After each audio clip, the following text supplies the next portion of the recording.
Бул долбоор Эл Тоо коомдук уюму тарабынан ишке ашырылууда.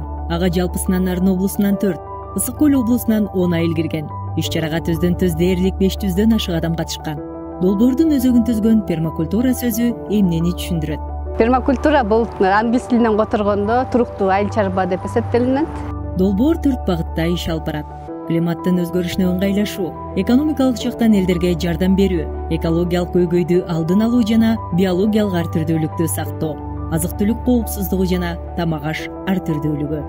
Жер деген иштетилбеген жер, бул жерге эчтеке өспөйт, момундай чопо болчу. Жердин да кунарлуулугу бизде азыраак экен да. Айрыбыз суук болот, бизге эчтеке өспөйт деп ушундай ойлочубуз да.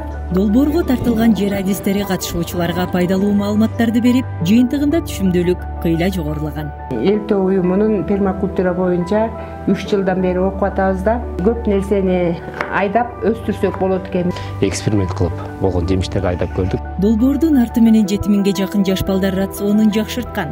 Долбоорго катышкандардын 24% пермакультура принцибинде иштетилген чарбактан киреше ала баштаган.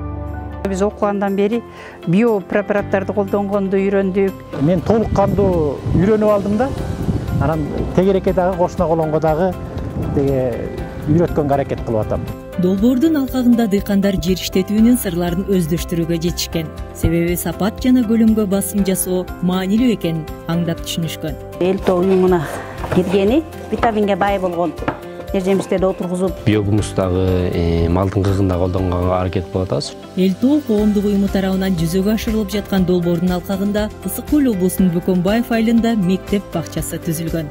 Мындан тышкары эксперименталдык негизде дамбанын курулушу да колго алынган. Мында тоодон агып түшкөн кыян суу жер иштетүүгө багытталат. Долбоор максатына көп өзүбүздүн багыттарыбыз боюнча жетти.